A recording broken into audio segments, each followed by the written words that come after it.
Ça commence demain et ça va durer jusqu'au 28 novembre. Les rencontres photographiques de Guyane, un festival qui a lieu tous les 2 ans et qui tient cette année sa 7e édition avec comme fil conducteur entre les nombreuses expositions qui vont se tenir jusqu'à la fin du mois de novembre, l'Amazonie et ses relations avec ses habitants, notamment de Guyane. Pour en parler, nous sommes ce matin avec le directeur artistique du festival, Karl Joseph. Bonjour. Bonjour. Merci beaucoup d'être avec nous ce matin à 24 heures du coup de départ des rencontres photographiques. Je me doute que vous devez avoir beaucoup de choses à faire en ce moment.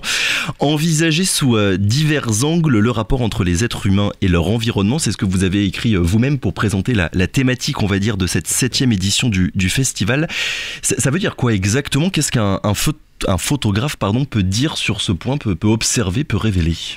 En fait, le but du jeu, c'était donc juste à côté de nous à Amazonie, avec un point d'interrogation. C'est la thématique cette année du festival, de la biennale.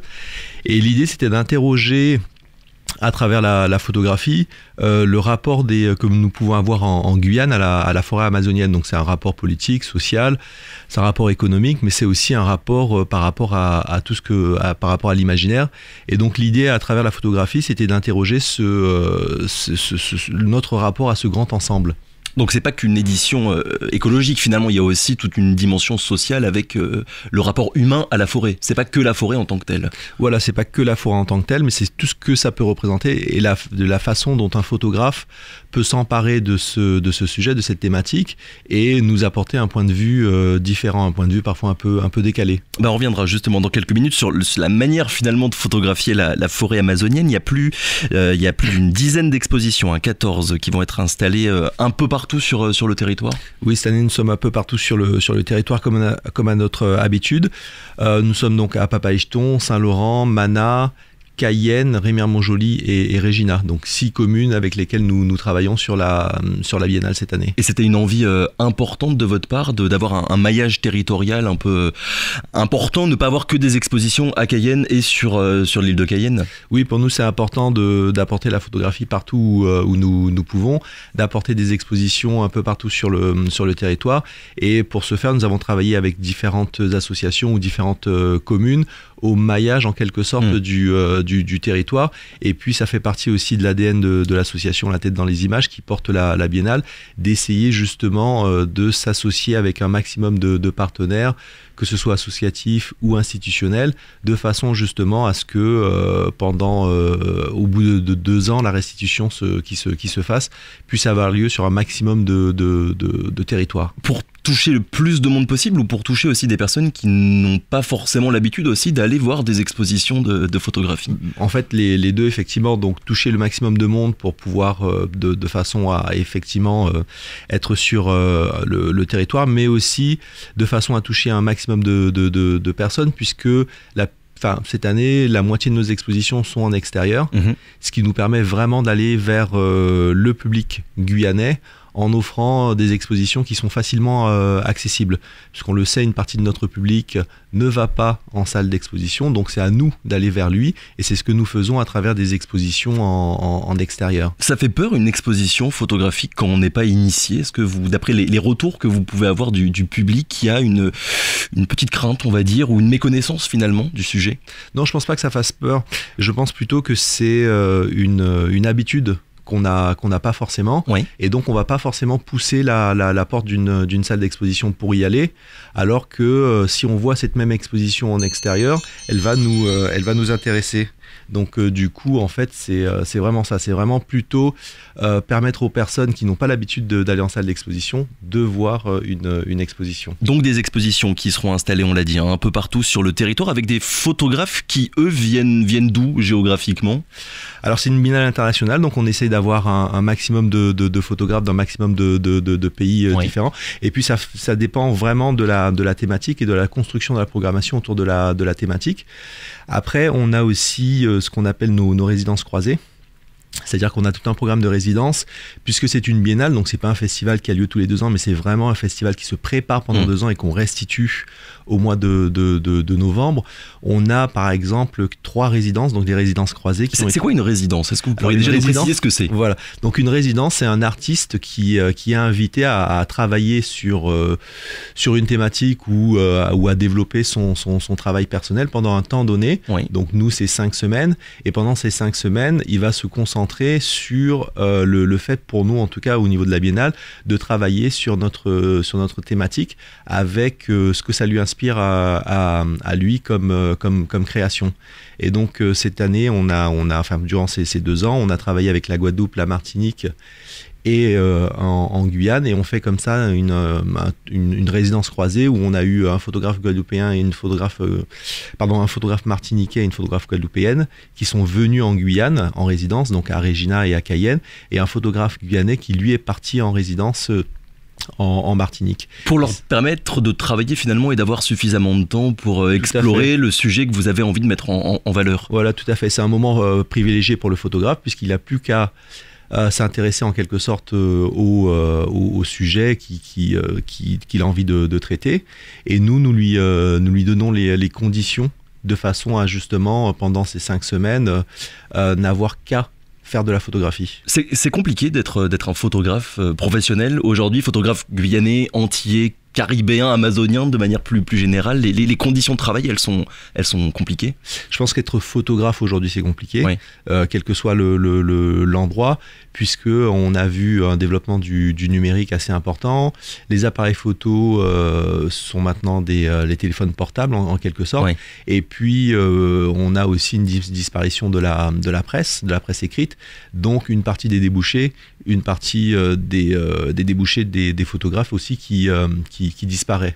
Alors, ce qu'il faut aussi dire, c'est que certes, le festival dure jusqu'au 28 novembre, mais il va y avoir certaines expositions qui vont rester un petit peu plus longtemps que les autres. Hein. C'est bien ça. Voilà. En fait, comme je disais, on est une biennale. On prépare pendant ces 2 ans le festival, et on a essayé de faire en sorte depuis quelques éditions que certaines expositions, notamment les expositions en extérieur, durent le plus longtemps possible. Donc, on est sur 2 voire 3 mois pour certaines expositions, notamment à Saint-Laurent du Maroni. C'est quoi une bonne photo, Karl Joseph, ou du moins une photo qui va vous intéresser, vous, en tant que directeur artistique des rencontres photographiques? Alors, une bonne photo, c'est très compliqué, puisque on a chacun on a chacun un regard différent, et donc ce qui va m'intéresser sur une photo, moi, va peut-être pas vous intéresser sur la même photo. Donc, du coup, c'est bien sûr l'esthétique, et puis après, l'émotion qu'elle génère, que génère cette image chez nous, et c'est avant tout là-dessus qu'on va, enfin en tout cas que moi je vais juger une image. Alors je vais peut-être vous reposer la question différemment, mais c'est quoi finalement la différence entre une photographie amateur d'une personne qui aura peut-être un très bon appareil photo et qui prendra une photo avec cet appareil-là, du travail d'un photographe professionnel? C'est quoi? C'est le point de vue? Alors c'est le point de vue, c'est ce qu'il va chercher à dire à travers cette photographie. Et puis la différence, ça va être aussi qu'aujourd'hui la technique photographique est quand même assez accessible par rapport à avant. Donc faire une bonne ou une belle photo, c'est relativement accessible aujourd'hui. Par contre, faire toute une série de belles photos qui prend du sens sur 10, 15, 20 images et qui soit... et qui soit une série homogène au niveau esthétique, c'est beaucoup plus compliqué. Oui. Là, on est sur quelque chose qui est accessible uniquement à des personnes préparées et dont c'est l'envie. Et c'est là qu'il y a une notion finalement de travail et d'un travail qui s'insère finalement dans un temps un petit peu plus long que la photo qu'on va prendre simplement avec son téléphone portable ou un très bon appareil photo. Voilà, exactement. Et puis il y a un temps plus long où on va aussi réfléchir à ce qu'on fait, réfléchir au sens qu'on veut donner à son travail, à ses photographies. Et ça demande plus de temps, et ça demande une démarche d'auteur. C'est ce on privilégie au niveau de la biennale, c'est-à-dire aller chercher ces photographes auteurs qui soient guyanais, qui soient dans l'arc caribéen, ou qui soient plus loin. Une bonne photo, c'est pas nécessairement une belle photo finalement? C'est une photo qui va provoquer quelque chose chez la personne qui la regarde. Et alors souvent quand même, plus l'esthétisme est commun, plus on va la considérer comme... Et plus ça va nous toucher aussi. Exactement. Ouais. Donc oui, effectivement, ça va dépendre. Quand on regarde les films, la manière avec laquelle le cinéma s'est intéressé et s'intéresse encore aujourd'hui à l'Amazonie, on se rend compte qu'il y a beaucoup de réalisateurs qui savent pas vraiment quoi faire de la forêt. Elle est tellement grande, omniprésente, que filmer la forêt amazonienne, c'est pas donné à tout le monde. Moi, le premier, quand j'essaye de prendre une photo ou un film de la forêt, c'est rarement réussi. C'est compliqué photographiquement parlant de réussir un cliché sur la forêt amazonienne sans qu'elle écrase l'image. Oui, je pense que c'est très compliqué de photographier la forêt. Moi, ça me paraît vraiment très complexe. Après, par contre, on peut s'intéresser à des bouts de cette forêt. On a par exemple Thierry Montfort qui va s'intéresser à la faune et à la flore au final de cette forêt et qui est exposée à Saint-Laurent du Maroni. Certains de nos photographes vont s'intéresser, comme Yann Gross et Argine Escondon, plus aux habitants de l'Amazonie et à leur tradition. Avoir un angle vraiment précis finalement, voilà, et ne pas photographier la forêt de manière générale. Exactement, et donc c'est ce qui va permettre aussi au sujet d'être plus intéressant. On a certains photographes aussi qui ont essayé de dégager un imaginaire autour de cette forêt amazonienne aussi. Ça veut dire quoi par exemple, l'imaginaire autour de la forêt C'est-à-dire que par exemple le travail de Myrto Lenguet avec lequel on ouvre la biennale, c'est un travail sur notre imaginaire, et notre imaginaire il se trouve en Amazonie puisque la Guyane est en Amazonie. Mais justement, puisque vous parlez d'imaginaire, dans l'inconscient collectif, surtout occidental, dès qu'on parle d'Amazonie, de forêt amazonienne et de photographie sur l'Amazonie, instinctivement il y a des images qui apparaissent, soit de la nature, les animaux, soit des communautés amérindiennes. L'idée des rencontres photographiques, c'est aussi d'élargir le point de vue pour rendre compte un peu plus précisément finalement de la réalité et de ce que c'est la forêt amazonienne. Oui, tout à fait. On a essayé, comme je disais, de couvrir un champ assez vaste, donc politique, social, aussi au niveau de tout ce que ça peut comporter comme tradition. Et on a certains photographes, comme par exemple Tommaso Proti, qui est le prix Carmignac en 2019, qui travaille lui sur la déforestation en Amazonie. Donc on a comme ça plein de travaux différents qui vont nous permettre de construire quelque chose de cohérent pour le public guyanais autour de cette notion autour de cette thématique. On a par exemple aussi, puisqu'on prend le temps de construire un travail patrimonial en allant chercher dans les archives d'un photographe. Donc là, cette année, c'est José Prosper. Chaque année, il y a une exposition qui va tirer finalement des choses des archives. Voilà, exactement. Et donc là, José Prosper nous parle à travers Georges Otili, oui, nous parle du fait de bâtir un pays, de bâtir aussi des paysages. Et pour quelle raison vous avez choisi finalement de mettre en valeur chaque année des vieilles photos de la Guyane pour chaque édition du festival?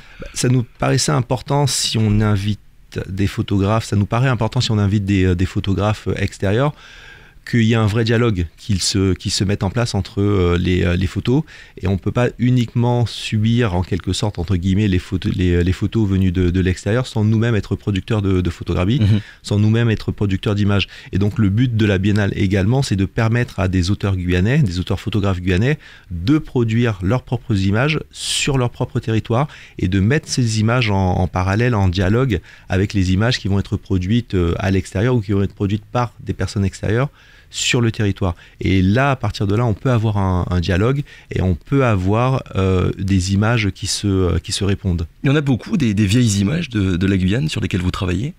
Oui, on travaille on a travaillé tout au long de ces quasiment 10 années maintenant de festival sur pas mal de photographes et de photographies, et c'est ce qui nous a permis aussi quelque part de construire une histoire de la photographie guyanaise qui existait, mais qu'il fallait mettre un peu en ordre et puis sauvegarder aussi. Et donc c'est cette construction qui nous permet elle aussi de pouvoir dialoguer Oui. avec l'ensemble des photos. Alors vous organisez aussi durant tout le festival des visites guidées pour les scolaires, mais pas uniquement pour les scolaires. Il y a un besoin, Karl Joseph, aujourd'hui plus que jamais, j'ai envie de dire, de mettre évidemment en valeur la photographie professionnelle, mais aussi d'en parler, de l'expliquer pour démocratiser finalement son accès et sa compréhension. Oui, en fait, nous mettons tout au long du festival en place des visites pour les scolaires, mais pas que, comme vous disiez, et on accueille aussi les groupes constitués ou les familles qui voudraient profiter d'une visite guidée qui sont faites par nos médiateurs, des médiateurs qui sont formés, qui viennent de la mission locale et que nous formons pour le festival en fonction des expositions qu'ils auront à commenter, et on permet aux personnes de venir et d'avoir une explication plus importante, de pouvoir pénétrer de façon plus importante dans le travail de certains photographes. Ça veut dire qu'en tant que néophyte, on peut parfois voir une photo et passer totalement à côté parce qu'on l'a pas compris? Passer totalement à côté, peut-être pas, parce que bon, il y a un dialogue, il y a quelque chose qui se passe avec la photographie, mais par contre passer à côté de certains détails ou de certaines choses importantes du travail du photographe. Et puis aussi, c'est d'instaurer peut-être un jeu aussi entre la photographie et le spectateur. Alors je l'ai dit, c'est la 7e édition des rencontres. L'association La Tête dans les Images, elle existe depuis 2012. C'est quoi le regard que vous portez sur le travail qui a été fait depuis une dizaine d'années sur la promotion de la photographie guyanaise? Est-ce que les choses avancent suffisamment bien à vos yeux? Oui, je pense que le festival a permis aussi de, quelque part, dynamiser la production photographique guyanaise, puisque nous, chaque année, on va commander des travaux où on aura des résidences de photographes guyanais. Cette année, on a 2 photographes guyanais qui étaient en résidence. On a un photographe qui est où on va chercher dans ses archives un de ses travaux. Et puis on a aussi d'autres photographes qu'on va inviter. Donc oui, forcément ça dynamise la scène photographique guyanaise. Avec suffisamment de soutien de la part des pouvoirs publics, des collectivités locales? En tant qu'association dans le domaine culturel, on n'a jamais assez de soutien, surtout en ce moment. Les soutiens sont plutôt en berne. Mais malgré tout, on arrive petit à petit, en maillant le territoire et en allant chercher vraiment à droite, à gauche, à monter une biennale. Ensuite, heureusement, on a 2 ans, donc ça nous a permis aussi, par exemple, là, de passer sur le dur de la crise Covid, même si on y est malheureusement encore. Oui, il y aura le pass sanitaire qui sera demandé pour aller voir les expositions. Voilà, puisqu'il a été mis en place la semaine dernière, on a l'obligation maintenant de demander le pass sanitaire à l'entrée de chaque exposition. Et on va comme ça réussir à monter malgré tout ça, à montrer l'ensemble des travaux au public guyanais. Dernière question, et très concrètement pour terminer, s'il y a des auditeurs qui veulent retrouver les dates, la programmation, comment est-ce que ça se passe, où est-ce qu'il faut aller pour avoir toutes les informations? Alors vous avez toutes les informations sur notre site internet, donc Rencontre photographique de Guyane, rencontre et photographique avec un S, et là vous pouvez avoir aussi bien l'agenda, donc ouverture le 3 novembre au Fort Diamant, et pendant une dizaine de jours, vous avez tout un ensemble d'événements sur le territoire autour de la photographie, donc aussi bien des conférences que des vernissages Oui, une conférence en ligne, c'est bien ça? Voilà, il y a une conférence en ligne en Facebook Live de Malcolm Ferdinand, malheureusement qui n'a pas pu être avec nous. Et puis il y a une conférence également de Yann Gross sur Saint-Laurent du Maroni le 4. Et puis tout un ensemble de vernissages, tout un ensemble de programmes. Et puis les visites guidées c'est aussi possible de les réserver sur notre site, sur une page qui est dédiée. Rencontre photographique au pluriel de Guyane.com. Voilà, allez sur ce site, il y a toutes les informations nécessaires. Merci beaucoup Karl Joseph d'avoir été avec nous ce matin, on le rappelle, le directeur artistique des rencontres photographiques qui commencent demain. Bon courage, je suppose que vous avez beaucoup de choses à faire encore aujourd'hui avant l'ouverture demain. Oui, il nous reste encore pas mal de petites choses, mais on tient le bon bout. Bon courage, à bientôt, bonne journée. Merci. Radio